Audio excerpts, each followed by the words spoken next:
冲突大对决。为了婚礼吵翻天，他们闹到不结婚。他觉得我有点鲁，就在那边对吵，吵到说，我现在不想结，我很不爽。他说好啊，不结就不结呀。哎呦，好荒谬！婚礼前聘金被砍，你还要结婚吗？这是家庭观的问题。他很在意钱，他很在意婚礼就是做给别人看。那为什么是他说了算？可能我自己也蛮会赚钱，我想说算了啦，牙一咬就嫁了吧。纳豆想当好老公，意外造成反效果。我请他陪我去试一次婚纱，我就说你再也不要来。基本上我换了10套，他都会这样。天哪，太漂亮了吧！谁娶到她谁幸运。别的新郎很难堪，可是另外一半要会给情绪价值很重要。他只有情绪，没有价值。太闹。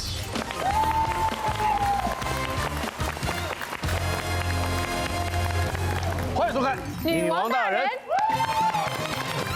晚安，你们好。我们今天邀请到一屋子在办婚礼的过程中遇到麻烦事的来宾们，到底他们是如何笑着把婚礼办到最后的呢？马上欢迎他们出场。谢谢到我们这边，欢迎萱萱、季梅。再来欢迎艾雅、陈依依，还有智商心理师海苔熊。海苔熊。当然有我们的女王团的人气代表陈燕婷、海伦跟维尼。欢迎3位。欢迎。今天能够坐在这边的，应该都是一些幸福的幸存者啊。婚姻在持续当中，活下来了，活下来了。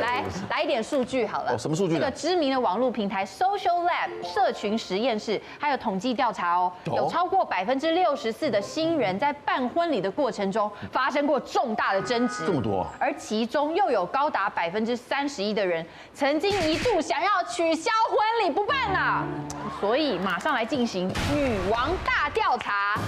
调查什么呢？当你期待的婚礼出现了意外，这场婚礼你还会坚持办下去吗？对，弟弟。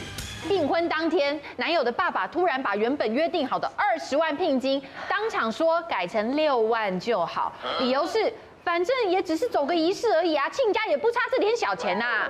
完全没有事先跟我家商量，让我爸妈当场脸色铁青。我爸妈订婚仪式结束后，语重心长地提醒我，嫁进他们家以后一定要小心，要好好保护自己。请问这个婚我要结吗？准备，请准备。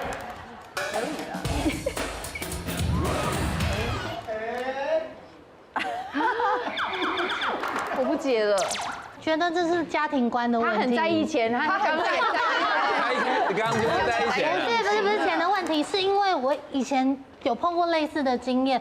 我觉得如果男友未来的老公不会站在你这边帮你说话，永远都听家人的。以后碰到更多问题，如果不只是柴米油盐酱醋茶，很多关于金钱观、价值观的事情，都会站在父母那一边。那你们接下来的人生就会有很多的争执。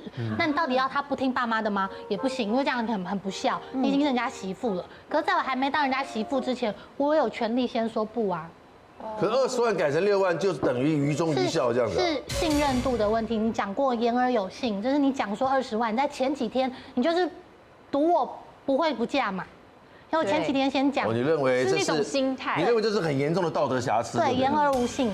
因为我觉得突然改变心意的是他爸爸，对啊，所以我就会觉得说，就是我不想为难他，然后再加上可能我自己也蛮会赚钱，我想说算了啦，牙一咬就嫁了吧。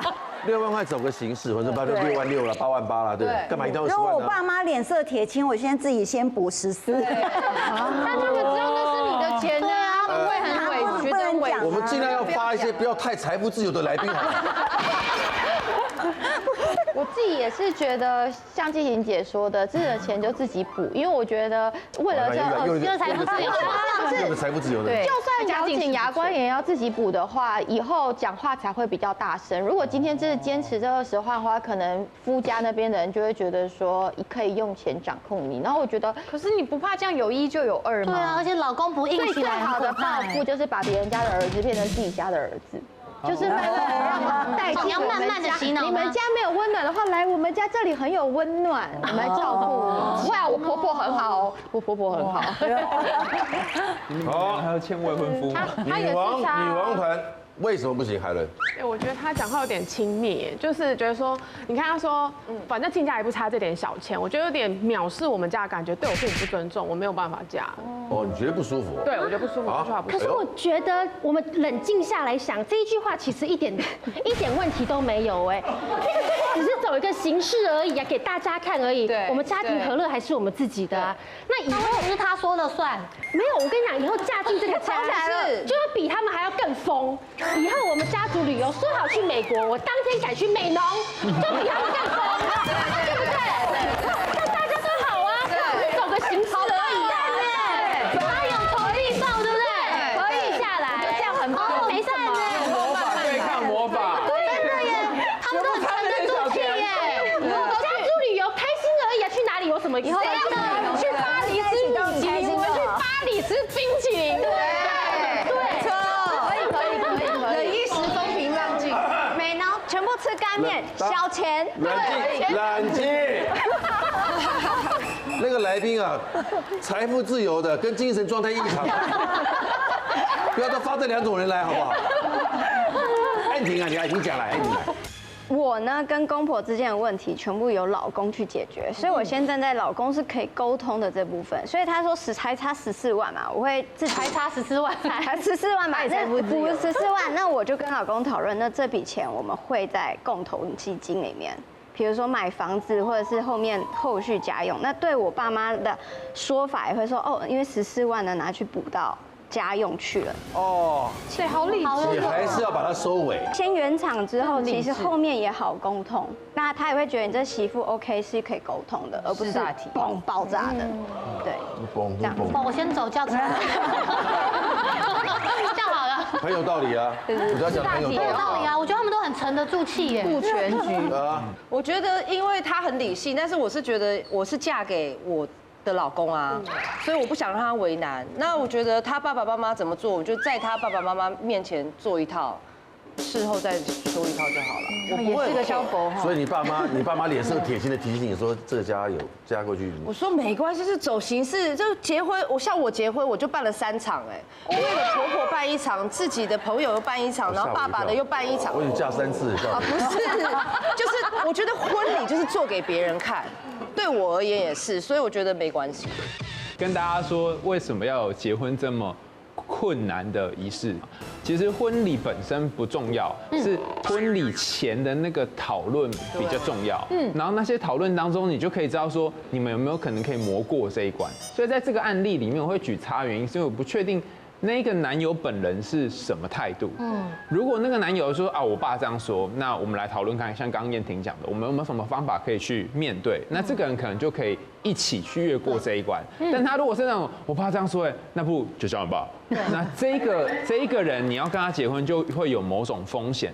我有做一个这个婚姻交友网站，就是你要来结婚才能来哈。那我们做了一个统计，发现婚后呢会影响你们满意度的就3件事而已，没有别的。第一个金钱观，第二个是家庭观，家庭就是教养上面的人跟教养下面的人，第3个就是性满意度。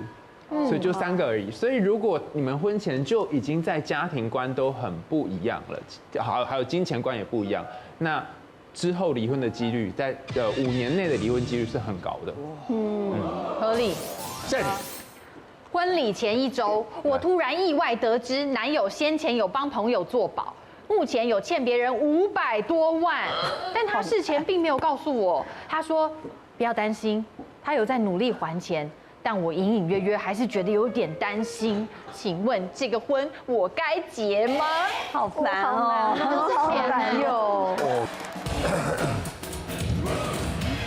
这样你结，这样你可以，你也没原则哎。你都不要。我在意的是观念问题，不是钱的问题，因为他是做保通常是心软。但这个是观念问题，因为你们交往那么久，他怎么会前1个礼拜才会瞒住你，跟你坦诚这件事？因为对他来说，做保这件事情，他只是心软，他并不觉得那有什么。而且500万就一起努力还，如果5000万我就不会了啦。500万你觉得500万你要还是不是？500万努力还啊，他就是要你努力还，不是500万是一个如果努力还得出来的数字，可是5000万我会觉得我还不了，我觉得我只能留给你自己努力。所以这500万切一个人250万，我觉得可以。这种来宾我们能讲什么呢？赚得到的钱，这是不是财富自由，恋爱脑是价值观偏差了。他不叫财富自由。不然你就学他更疯，你去欠5000万，对啊，然后你老公跟你一起单，然后问说你要不要娶我？对，结婚前1个礼拜，为什么我们觉得还可以这样？为什么可以？因为这种意外做保被跑了、被倒了，然后我成为那个保人，这种傻子，他是傻，对，可是他不是不能让你幸福的人。对，因为他不是我掉去输，对，我也是觉得是赌博的。他又再一次呢？刚才有一个之一有讲到说，怎么这么大的事情，你结婚前1个礼拜才来，他在你没想到你只有这一点，我觉得这他是道德。可是没有，因为他帮做保的人什么时候跑掉，他自己怎么知道？光做保这件事就是做保要先跟你讲，所以就是比较没有，就是对于这种对，不是对于做保这件事情，他没有警觉性。那他没有警觉性，他不能持家，他不能够照顾啊。而且我觉得是意外得知。如果我都不知道的话，我永远就是被蒙在鼓里，这很可怕哎。而且这个婚一旦结下去，那个负债就是我们2个人承担了。如果没有结婚的话，负债是他的，是那个做保人的身上，跟我没有关系。你在强调你同甘不共苦，对不对？可他会不讲是，其实他想说他要自己扛，都没有要让你。可是结婚就共同承担，共同承担他是可以自己扛啊，他不一定代表他一定要你陪他还。因为这个我最近姐妹就是有一个经验，是她老公就是真的发生这件事，然后女生都会有一种圣母心态，是我们可以一起努力，努力完一个问题之后，这个男生就会觉得天塌下来你都会帮我扛，就第2个、第3个了。哦，这样不行。他们的婚姻到现在小朋友还小，就是一直在发生一样的事情。天哪！因为女生都会解决，女生都会扛啊。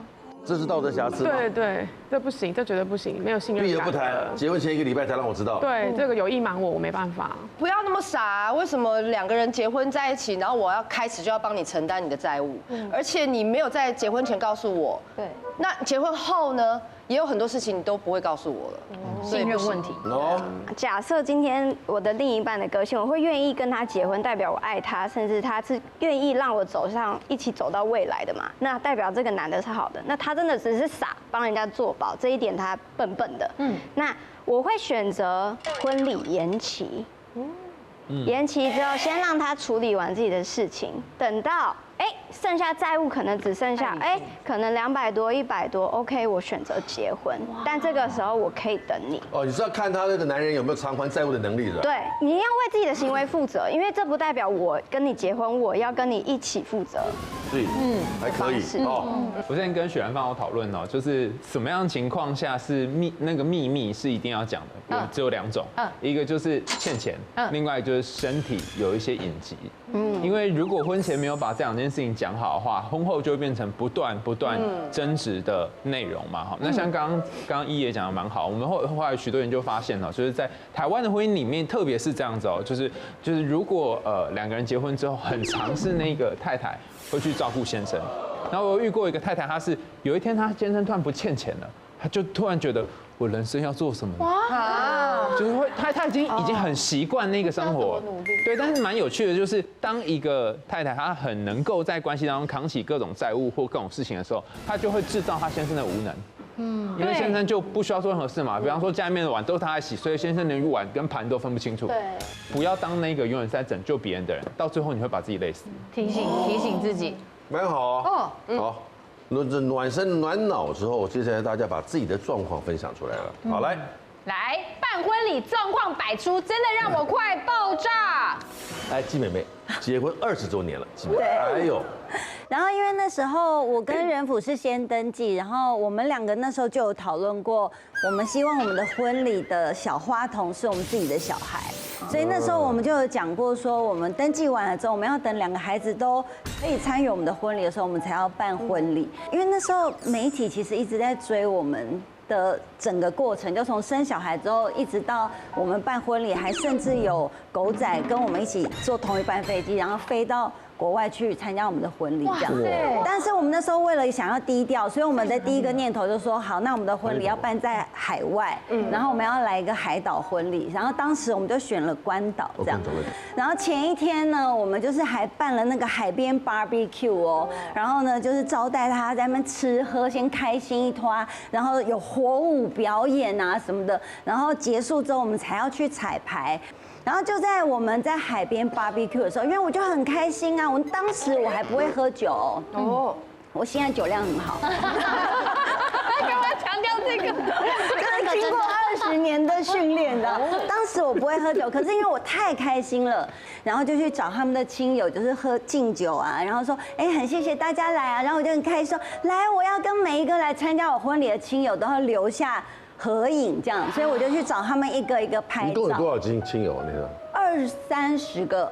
哇，这也才20-30个，其实不多啊，真的不多，不多哎，30个之内。那不多。然后我就一个一个去想跟大家拍照这样，然后我就很开心。结果后来我就突然看王福脸色有点不太对，然后我在那边要跟他亲友敬酒，他过来说：“你确定你还要这样喝吗？”然后我就说：“怎么了？”他觉得你已经醉了。我没醉，我超清醒的。那就是要醉了。对，真的没醉。对，才说这种话啊。对，我没醉，真的没有。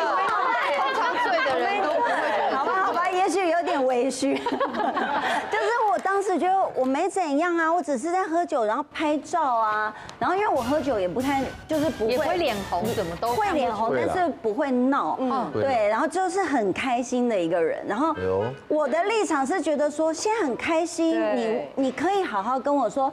老婆差不多喽，我们可能对，你吃点东西嘛，然后等一下我们要彩排。他也没有跟我好好讲，他说你确定要这样吗？你还要喝吗？就一脸很臭，我整个那个很开心被好像泼了一桶冷水，他不爽，讲话就很冲，然后我回了一句之后，他就更冲，他更冲之后，我整个火也上来了。我想说，所以现在是怎样？然后我们俩就开始口角。可是亲友都还在嘛，尴尬。然后就后来就发现说，大家都很安静的在看我们两个。然后我说，大家现在都在这里，你确定现在要在这里讲吗？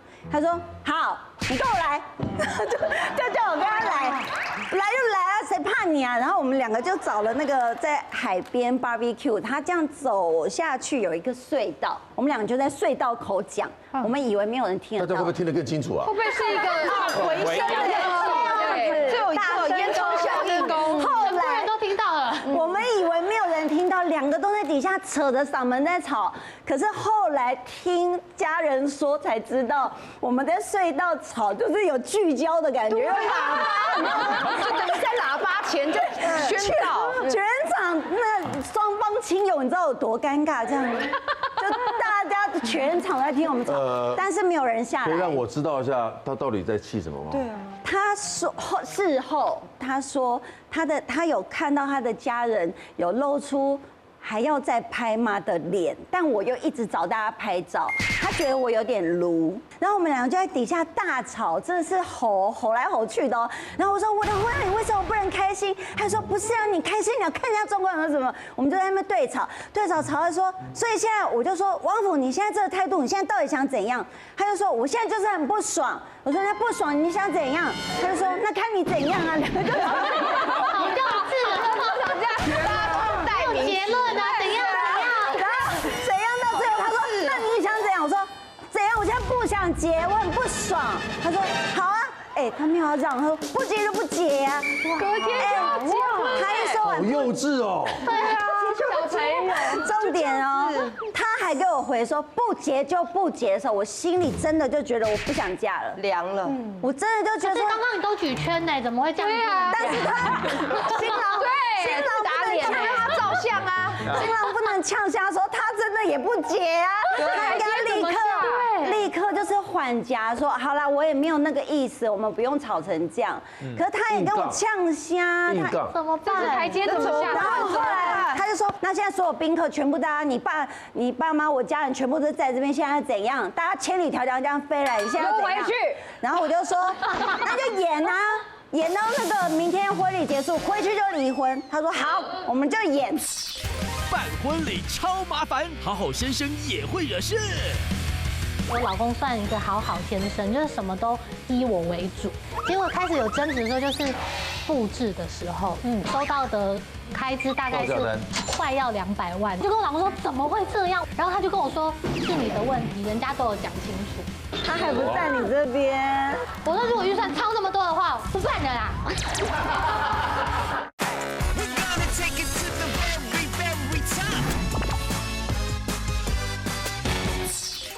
那就演啊，演到那个明天婚礼结束，回去就离婚。他说好，我们就演。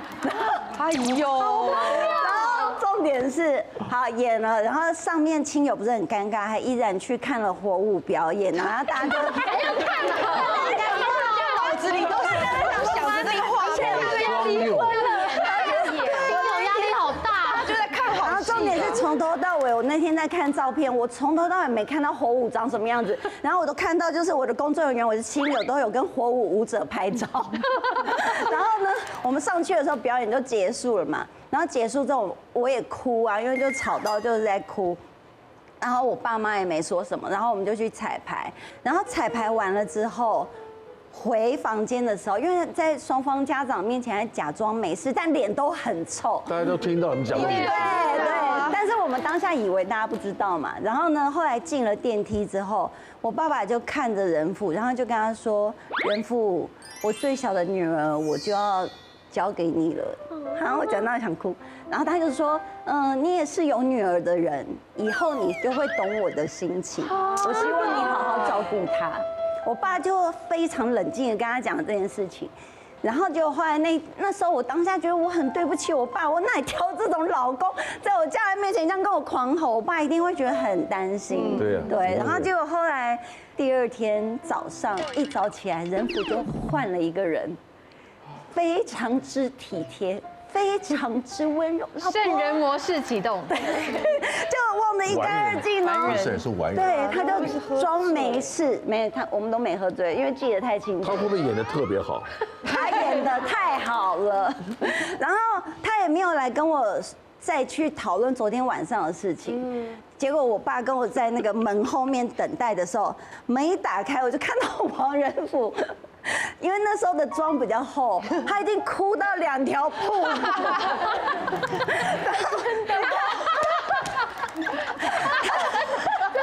可爱哦，你都哭掉了，因为他已经演了一早上了，他真的好累。他说我好后悔那天为什么我要化妆。然后我们的照片他就是这样2条布布，但我们到前几天还讲到这个笑话，我老公还说好啊，你看啊，一场戏一演20年，我们演的好不好？好可爱，可以当笑话讲就对呀，好可爱哦。我们一演了20年，真的。哦，你们两个真是哦。哦，对啊，那时候这个是我们那时候在关岛的婚纱照，对啊，对，而且那时候我就是觉得这种回忆，我觉得好珍贵，就是有我的小朋友可以参加我们的婚礼，然后我女儿是帮我们送那个戒指进来的，然后小小一个这样帮我们送戒指进来，然后这是我们的亲友这样。我觉得，因为我办婚礼的时候没什么状况吧，比较不一样，是因为我爸妈不在了嘛，所以其实我们办婚礼的时候，大部分都说婚礼是为了家人办，可是因为我老公那时候我们会有共识，结婚1、2年才决定要办婚礼，是我妈妈当年有跟他说过，希望给我一个婚礼，是我们第一次在一起的时候，很10几年前，所以他就一直记着这个信念。那大家都知道我老公算一个好先生，就是什么都依我为主，他真的就是人形立牌。从一开始我们去婚顾开会，然后到我平常在家里跟我的那个总召讨论所有细项内容的时候，他就会在旁边好，你说的都棒。一开始的时候我也觉得还 OK， 没什么意见嘛，因为大部分说会有争执，就是老公有意见这样，我觉得也 OK 啦，那你就这样好了，反正我讲什么你都 OK。连他的衣服，我问他说你要穿这一套配我的这套礼服好不好？他说你决定就好。结果开始有争执的时候就是。布置的时候，因为布置我自己心里就有一个预设抓的预算，因为其实我们整个婚礼花的钱，我觉得布置大概占1/3，结果我收到的开支大概是快要200万这种。他光布置吗？花在哪里？因为一开始他会报给我，就是比如说木工或是什么板什么之类的，我根本看不懂。就是原来你比如说你要做有立体度的，一定是要做木工，对不对？你做木工就会贵，这样就加8万。对，就是这个意思。谢课的吗？谢课，然后因为我们有几个区，还有户外，然后还有背板，然后我就跟我老公说怎么会这样？我到底问题出在哪？他就说。早就跟你说了，我说没有早就跟我说了，从一开始你就说都听我的，对，什么都没说，你什么都没说哦，我只是想要这个样子，我也可以用一般的板子做啊，我没有要木工。他说你就是答应人家要木工，我说我没有，然后他就说那你现在要怎样？我说你现在是要打架吗？哇，我药味好浓。对啊，因为不是啊，你从头到尾都没有跟我说这样子有风险，你一直都跟我说好，然后他就跟我说是你的问题，人家都有讲清楚。他还不在你这边，然后我就火到这，我说所以现在是要怎样？我说如果预算超那么多的话，不办了啦。他说那你就是要有一些妥协，比如说什么板子可能就会薄一点什么。我说老公，我对3D 的概念是0，你要跟我讲清楚。他说那你可不可以妥协成怎么样？我说不行，所以我们那一刻开始是把所有的布置打掉重来。于是那次我们从头来过之后，报价那一段全部就由他去对，因为我真的看不懂。然后这个是我们婚前办婚礼前的争执，然后后来到办婚礼也一度要让我要放弃啊。就是我们下午的时候是先办那个户外仪式。我从前面几天新娘就焦虑嘛，开始看有没有下雨，因为我是把那个所有户外的鸡尾酒 party， 然后我还有弄一个人专门在那个背板后面，然后手出来，就是你一叮叮就会有酒给你这样，就是有一些这种小巧思设计。然后没想到开始就是要暴雨，所以我们彩排的时候是淋雨的。这个时候我们在彩排前，我就请我们的总召，他就灵机一动，他就去买了50把的透明伞。就是如果那个仪式真的必须得说，我们就是会有人负责站在点心旁边撑一个透明伞，然后宾客可能就撑一个透明伞，就是临时只能做这些预备这样。我彩排的时候，我是淋着雨进去彩排的。天哪，你的头发那些，然后我的珠宝都不敢戴啊，我就所以我彩排的时候都还没戴，我这样我就看着天，拜托不要，我求求你老天爷。然后还好，正式开始的时候雨停了，太棒了，一切都很完美，这样拍出来也漂亮。就户外就整个是很让我觉得花还真的不少哎，真的很漂亮。然后进行到晚上的时候呢，我就是要把它当成演唱会，就是因为我老公其实以前很爱唱歌，所以我就帮他安排了有什么白马王子唱歌进场，然后进场就我上台就是要热舞，因为我就是要当演唱会，我人生本来志向是要当唱跳歌手的。那真的我们都看不出来。早结婚有遗憾，他们全都 keep put。我25岁就结婚，我没有什么预算，那我就跟我老公讲，他说没关系啊，反正那个亲友们那个朋友红包都会包啊，我们就从礼金收回来。可是我们那个时候朋友都很年轻啊，我就觉得他完全没有在看那个对，完全没有看那个财务支出啊，我就觉得我就很生气，我说你这样子干脆不要结好了啦。陈哥，我跟他一样，而且我是21岁就结婚，哇，就是一个很糟糕，听起来有很多遗憾呢，对不对，海伦？对，都提前了。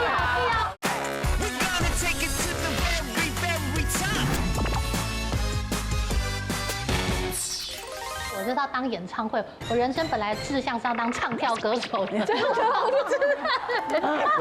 那真的我们都看不出来。对，在婚礼上的时候有勉强的看到一小段，因为演唱会的感觉是要现场换衣服，你知道演唱会就是要现场有脱衣服的感觉嘛。所有彩排，然后前面 rehearsal 全部都是完美脱得之顺的，因为我的舞者老师也是排很多演唱会专业的这样，然后说一定 OK。结果正式来的时候，我的衣服就卡住了。但是这个桥段蛮可爱的。我就拖卡住，我就跑走了。下河西的声音。然后我的舞者是裸体的。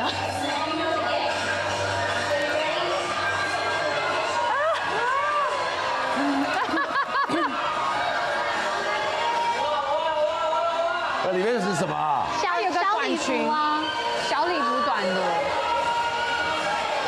然后就这样子脱不掉哦，看起来很崩溃。然后我的老师本来要把我的衣服可能会脱不下来嘞，就这样脱不下来啊。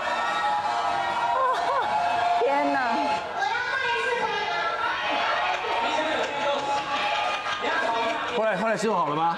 我就把他的扣子把它没扣，我就拉链，所以他们一拉就拉下来了。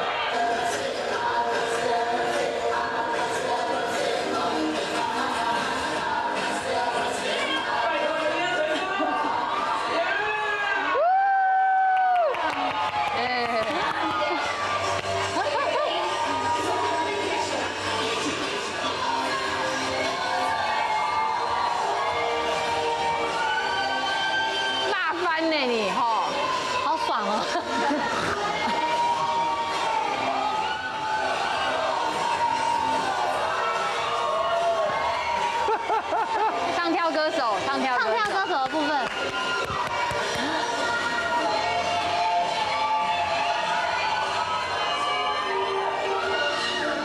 还有，这排练多久？排3次，很厉害。所以重点就是脱不下来那一刻，我真的很紧张，而且你没有想过原来会有一片空白。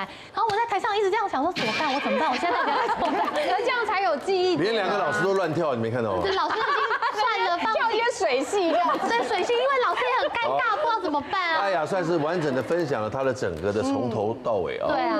海赖兄听了有什么感觉没有？你的先生其实一开始呢，老实说，他就没有要参与这个婚礼吓我一跳，决定，他一开始就没有要娶你，他没有要参与这婚礼的决定。他就是因为你知道要想这些东西是要很耗脑袋跟认知资源的，他想说，哎呀，既然要办一个你想要的婚礼，怎么样都好，那我就可以不用想啦。啊，可是，在过程当中，后来发现，哎呀，对，果然前面没有想，就后面就会想了。对，所以对于选择，对于有需要调整的东西，2个人要一起做的时候，资源就会花的比较少。但如果最后都只有一个人来做，通常就会事情就会变康，就会吵架。不像我那时候我结婚，其实我的老婆她是雪梨华侨嘛，所以台湾并没有一个固定的处所，然后有些亲戚住台湾，所以当时结婚的时候，她就说她要忙什么嘛，我说你只要到时候保持呼吸就可以了，只要做一团会呼吸的肉就好了。对，因为呢整个的筹办时间从知道要结婚，她怀孕了嘛，10月要办，过完年就说她怀孕了，那我怎么办？那10月不是刚好是这样大肚子怎么弄？就提早办，所以我只有2个月的时间。哇，好赶哦！2月初知道4月底就办了。哇！你看我这一切，你中间所有的试菜、试婚戒，然后敷衣服、拍照，所有都有做，然后邀请宾客、写喜帖，很厉害哎！全部我一个人把它搞定。所以小曹在现场真的就只有呼吸而已吗？因为没有时间可以想别的，所以决定怎么做的时候，然后我们2个人合一下八字啊，然后彼此的家人合一下，当然哪一天最好啊，这样子就决定，所以非常的急哇。不得了，效率哦。当时他也说，我觉得他也说都听我的，的确他也不得不听我的了，因为时间真的很挤哦。来，女王团，当时我结婚，因为我结婚比较早，我25岁就结婚了嘛，我当时没有什么预算，我那时候只抓总体预算抓40万，就后来弄，就是算一下一些宾客啊，然后还有那些服装啊，弄基本上超过20万，所以大概就抓60万。那我就跟我老公讲说，哎，超过20万怎么办？他说没关系啊，反正那个亲友们那个朋友红包都会包啊，我们就从礼金收回来。可是我们那个时候朋友都很年轻啊，都大学刚毕业，哪有什么钱？人家都是好不容易才凑出来那一点钱的，对，就是没有，我就觉得他完全没有在看那个对，完全没有看那个财务支出啊，我就觉得我就很生气，我说你这样子干脆不要结好了啦。后来还是有办吧，后来那个长辈有出一点钱，对，然后他那边父母出一点钱，所以我们就根本没有。这么年轻办婚礼，难道不是2边家人来处理吗？父母没有，我父母一开始都说你们那么早就想好要结婚，那你们自己应该要有认识，就是对，自己处理自己，因为我们真的算比那个时候比较早，那时候都没有人结。太年轻了。哎，对，宾客太年轻，真的收不到什么礼金。对啊，真的没有。陈哥，我跟他一样，而且我是21岁就结婚。哇！但是我跟女王团签，这一个比荒谬的。对啊，因为我现在结婚22年，但是那时候我老公已经28岁，照理来说他应该有参加过一些婚礼，他应该有一些的想法。有概念。21岁我什么都不懂，但是他所有东西都交给我，然后我也真以为说真的都是交给我，所以++9啊。对，他包含了饭店，是饭店吗？都行。那户外呢也可以，反正他都在出差。然后我说那试菜要去吗？他说你叫大嫂陪你去。我想说我是跟大嫂结婚还是跟你结婚呢？然后到了现场，我就跟他说，那爸爸他们说有一个东西叫做新娘的安平。安平什么啊？不要啊，我在你旁边，你最安心啊。我说安平是整个身体上用的，然后我需要有一些服装师、化妆师，他说不用，你这样就已经很漂亮。所以我那天没有化妆师，我那天没有，我就是只有在婚纱店，我说你帮我梳一个包头，因为后来我就可以自己把它拆成就是公主头。我那天我自己来啊。纳豆想当好老公，意外造成反效果。我请他陪我去试一次婚纱，我就说你再也不要来。基本上我换了10套，他都会这样。天哪，太漂亮了吧！谁娶到她谁幸运。别的新郎很难堪，可是另外一半要会给情绪价值很重要。他只有情绪没有价值。太闹。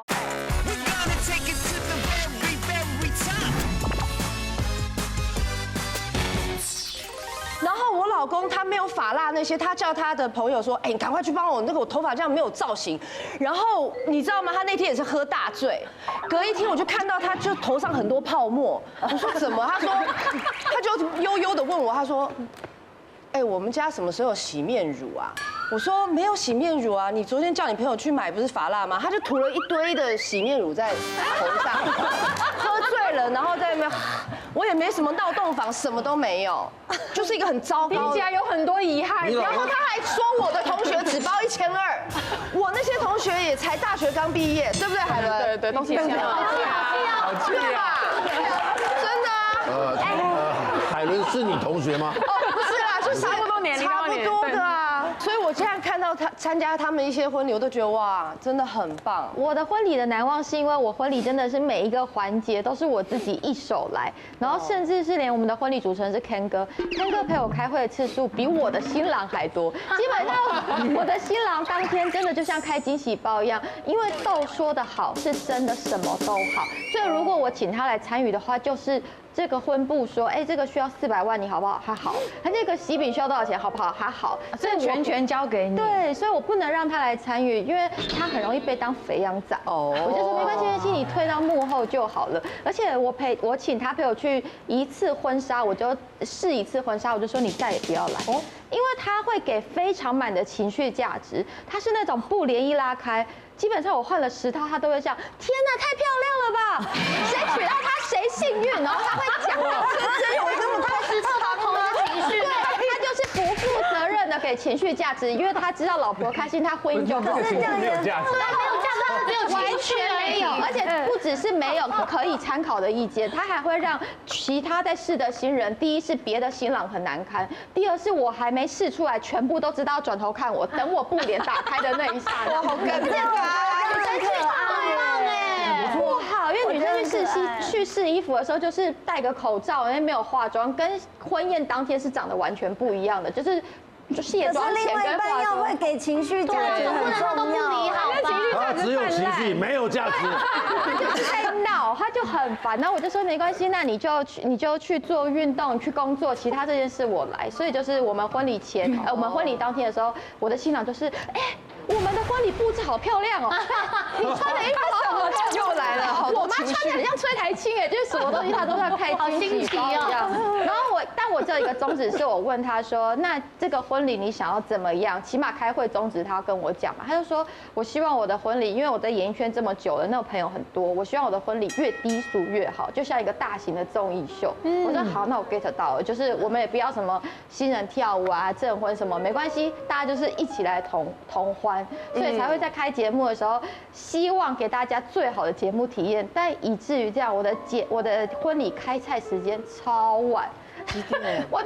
我们的婚礼的那个朋友说，我从来没有看过宾客在新人还没进场前，把小菜的汤汁都快填完。我婚礼上的第一道菜是8点半，真的蛮晚，真的对很多有带小朋友的小朋友一直哭，妈妈我要吃油饭，真的会很饿哎，我们都没有上菜，然后大哥大姐因为没东西吃，只能喝酒，所以我当天准备了200支的 whisky 红酒，然后那个婚顾还说够吗？够吗？因为我们听说演艺圈的大哥大姐都很会喝，我说200支够了吧？我还没2敬哦，差不多9点前，我的婚顾就冲进来说酒喝完了，天哪！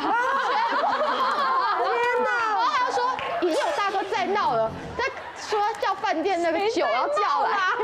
真的，我跟你讲，白云哥他自己带了，白云哥他真的喝醉了，自己带了一支高粱放在我的新娘休息室。我在换衣服的时候，他冲进来说我要拿我的酒。我说出去，白云哥出去。白云哥真的喝醉。对，然后我还没3进，第3套衣服还没来的时候，很多大哥已经被扛走了。哥，然后他已经醉到一个，已经被扛走了。那天实在有点报复性的喝酒，因为菜是上太晚，饿死了。前面的仪式太长了，对，但充满了太多的感动，所以那天其实大家吃喝就非常的迅速，这个气氛已经弥漫起来，然后大家真的是看了这一对，终于你看很感人，多热闹，看这个真的很感人。你看有一个邪教嘛，对不对？对，你看有个邪教，超棒。那还有一个难忘的画面是纳豆哭得跟孩子一样，对，真的跟孩子一样哦，一模一样，可爱一模一样，好像一个小学生，然后这种放声大哭，那好感动，好感动这样。对，因为其实我本来以为我不会，我跟他都不会哭。在彩排的时候，我们其实那天就当工作一样的感觉，就是想办法让大家开心。而且他生病到康复工作这段时间，我从来没有一天看过他哭过。我都每次都会问他说：“你生病辛苦吗？然后你会不会这样？”他都没有哭过。他当天的时候真的是我看过他生病后第一次哭，因为他可能觉得。她真的愿意嫁给我，她跟我讲是这样，然后她也觉得天哪，我没想到生病后我可以迎来我的婚礼，然后她哭得比我还惨呢。然后阿姑啊，阿姑那个侯友宜市长，新北市的侯友宜市长，对，他应该是我近几年在婚礼上看到讲话讲最好的，而且很感动，很感动。阿姑很棒。新郎婚礼搞失踪，轩轩都靠他解围。我老公他算是整个婚礼的吉祥物，到最后一刻要送客了，哎，我老公不见了，他倒在那个厕所倒了半个多小时，我站左边，陈哥站右边，陈哥陪我谢客。不想男缘，我又再婚了。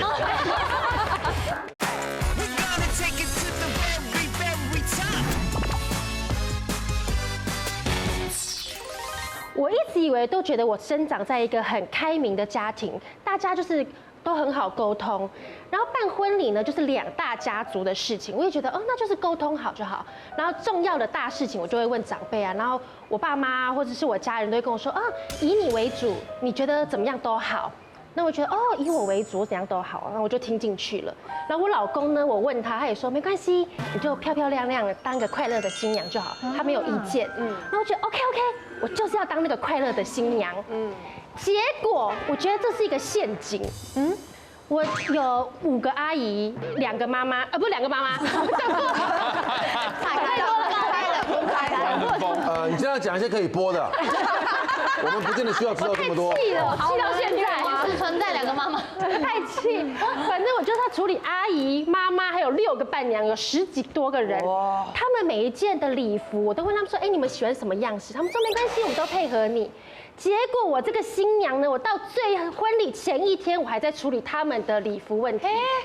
一下跟我说不要太露，一下不要太老，然后颜色又太亮什么的，我真的压倒我最后一根稻草是我妈妈。她在婚礼前呢，突然拿了一张照片说：“哎，轩轩，你觉得这个白色的礼服怎么样？”我就哭了，我就崩溃。我说你挑什么都好，你不要给我抢我的白色，白色是新娘的颜色。我就想说，妈，你不是说以我为主吗？轩轩，你现在的情绪的强度，好像是上个礼拜才结婚的。我6年了，我记到现在。我的情绪强度还这么浓烈，还是很浓。而且比美浓还浓。好一阵子不见，你精神状态还好啊？对啊，本来都压力很大，一想到觉得越想越不对，要来这里发泄一下。还有我老公，他算是整个婚礼的吉祥物，对，他就是只要出席就好，他到哪儿都是吉祥物，对他就是怎么样都好。然后我就是婚礼好不容易都开开心心，到最后一刻要送客了，哎，我老公不见了，我吉祥物该在的不见了。然后大家也找不到他，可是婚礼那个宾客这么多，我还是要一一跟大家拍照，所以好一阵子呢，我都是新娘一个人在跟宾客合照，我在一个人送客，真的耶，我一个人，好啦，新娘不知道在哪里耶，真的只有我一个人，去哪里？他叫人在哪里了？不知道他去哪里了，应该挂了吧？喝醉，会不会有伴郎去找找他回来吗？后来半个小时后，有一些篮球队员把他加回来了，因为他刚刚一桌每一杯都干杯，然后他就是真的倒了。他倒在那个厕所倒了半个多小时。后来回到家之后，我就看照片，我照片有10几张，大概这个过程应该有10几分钟。我站左边，陈哥站右边，陈哥陪我谢客，大概陪我谢了10几分钟。我很感谢陈哥，可以拍照人情立牌吗？不想来源我又再婚了。我很感谢陈哥陪我，不是我一个孤单的新娘站在那边。你的牌子断掉了，太气啊！你真的太气，真的很生气，真的会崩溃。哇，这崩溃。我们可以当笑话笑，但是我们尽量自己不要发生这样的事情，要不然真的不妥。好了，海苔熊最后来分析总结一下。就是很多人在婚前都会很害怕冲突跟争执啊，然后就觉得说，好像每次吵都不会有结果哈。但是要跟大家讲一件事啊，就是冲突有些时候不是为了结果，是为了那个过程。比方说他是喜怒无常，不是睡个觉就好了，或演个戏，会演示英雄这样哈。对，所以你就会更了解这个人，然后这样子把冲突、把自己想的话讲出来的过程当中，你婚后才不会有太多的隐忍。所以其实不是说你吵一定要吵到一个结果，而是把你想讲的话讲出来，然后让对方看到那一个真实的黑暗的，然后可能会有一点爆炸跟发疯的你是长什么样。如果他这样都可以接受的话，那就是可以一起走下去的人。这样说那个我愿意才真的有意义哈。对，那种蛮真实的沟通，是只接受他好的那一面。对啊，那不可否认，办婚礼的过程呢，的确像是一场这种试婚测验，对不对？你会看到另一半呢，他是怎么做决定的，怎么安排的，能不能跟你一起面对压力的。结婚之后，切记夫妻关系居首，儿女次之，父母在之，不要弄错顺序喽。千万不要，唯有夫妻关系和谐，孩子才会幸福，家庭才会和睦，父母才会安心，一顺百顺，百顺百顺。祝福现在每一位已经找到自己幸福的朋友。OK，女王大人，下次再见 See you，拜拜。谢谢。